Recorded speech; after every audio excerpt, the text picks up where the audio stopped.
प्रथम तहलका न्यूज। रोहतक में आम आदमी पार्टी के राज्यसभा सदस्य सुशील गुप्ता ने 3 कृषि कानूनों का खुलकर विरोध किया है। उन्होंने कहा कि कृषि विरोधी काले कानून बनाकर बीजेपी व्यापारियों के साथ साथ किसानों को भी पूंजीपतियों का गुलाम बना रही है, जिसे देश कभी भी सफल नहीं होने देगा। दरअसल आम आदमी पार्टी वीरवार को नई अनाज मंडी में किसानों के बीच पहुंची और उनसे बातचीत की। इससे पहले मेना पर्यटन केंद्र में पत्रकारों से बातचीत में राज्यसभा सदस्य ने कहा कि किसानों की आपत्तियों को नजरअंदाज कर और विपक्ष की आवाज को दबाते हुए बिना वोटिंग के ही बिल पास करवा दिए गए, जो दुर्भाग्यपूर्ण है। खत्म करने का रास्ता इन्होंने खोल दिया।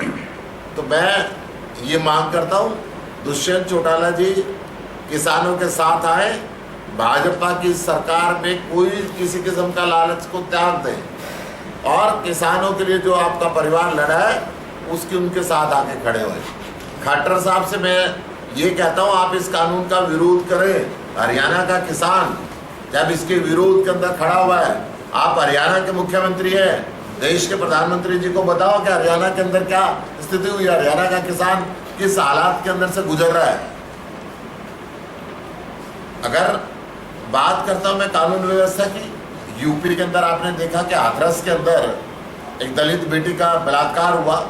एसपी ने बयान दिया कि बलात्कार नहीं हुआ, उसकी आंख तक फोड़ दी गई, उसकी जीभ काट दी गई, रीढ़ की हड्डी उसकी टूट गई। ऐसा कानून कहीं नहीं देखा कि रात के अंधेरे में पुलिस ने उसका दाह संस्कार खेत में ले जाके कर दिया, परिवार वालों को अंतिम समय में साथ नहीं जाने दिया। और अभी तो उसकी रात बुझी भी नहीं थी। गोरखपुर के अंदर एक रेप का केस सामने आ गया है। बुलंदशहर में घर से आके बाहुबली 14 साल की बच्ची को उठा लेकर और गैंगरेप किया। बलरामपुर में कॉलेज से छात्रा आ रही थी, उसको रास्ते में उठा लिया गया। यूपी के अंदर ये बुरा हाल है, हरियाणा में कानून व्यवस्था का बुरा हाल है। तो ये सरकार हर मोड़ पे फैल होती जा रही है। ऐसी सरकार जहां किसान को ऐसी स्थिति में लाके खड़ा कर दिया है कि अब जैसे बिहार के अंदर या कुछ राज्यों में जहाँ पे मंडियाँ नहीं है, वहाँ के लोग यहाँ पे मजदूरी करने के लिए आते हैं क्योंकि उनकी फसल जमीन फर्टाइल है, पानी बहुत मीठा है, अच्छा पानी है, खेती वहाँ पे अच्छी होती है, परंतु भाव नहीं मिलता। वहाँ पे गेहूँ 1100 रुपये बिकता है और यहाँ पे 1600 रुपये बिकता है। इसलिए उसकी फसल की लागत पूरी नहीं होती, इसलिए मजदूरी करने के लिए उत्तर भारत की तरफ आता है, हरियाणा में आता है, पंजाब में आता है। मैं ये कहना चाहता हूँ खट्टर साहब और मोदी साहब, अगर आपने समय पे चीज़ों को नहीं संभाला तो हरियाणा के किसान को मजदूरी करने के लिए दूसरी जगह जाना पड़ेगा।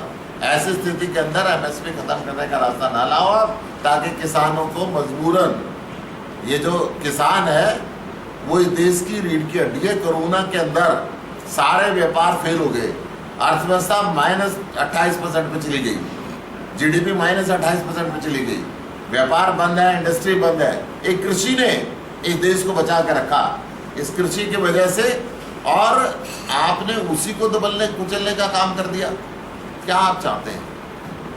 देश की आज़ादी को 74 साल हो गए। अगर मैं सैलरी क्लास की बात करता हूँ, 500 गुना तनख्वाह बढ़ गई है। मकानों की कीमत की बात करूँ तो कई सौ गुना बढ़ गई है। बाकी सोने चांदी की बात करूँ तो कई सौ गुना बढ़ गई है। एक किसान है कि जिसकी फसल की कीमत नहीं बढ़ पाई, एक किसान ये जो गरीब पे गरीब होता जा रहा है। आज मैं अमेरिका के और ऑस्ट्रेलिया के किसान की बात करता हूँ तो वहाँ का किसान हेलीकॉप्टर में अपने खेतों में दवाई छिड़कने के लिए जाता है और हमारा किसान का जाडों में 4 बजे। दरअसल कृषि कानूनों को लेकर हर संगठन ने सरकार के खिलाफ मोर्चा खोल दिया है और इस कड़ी में लगातार सरकार के खिलाफ विरोध प्रदर्शन का दौर भी जारी है। वहीं आम आदमी पार्टी के राज्यसभा सांसद ने उप मुख्यमंत्री दुष्यंत चौटाला से उनके इस्तीफे की भी मांग की है। प्रथम तहलका के लिए रोहतक से रिंकू परमार की रिपोर्ट।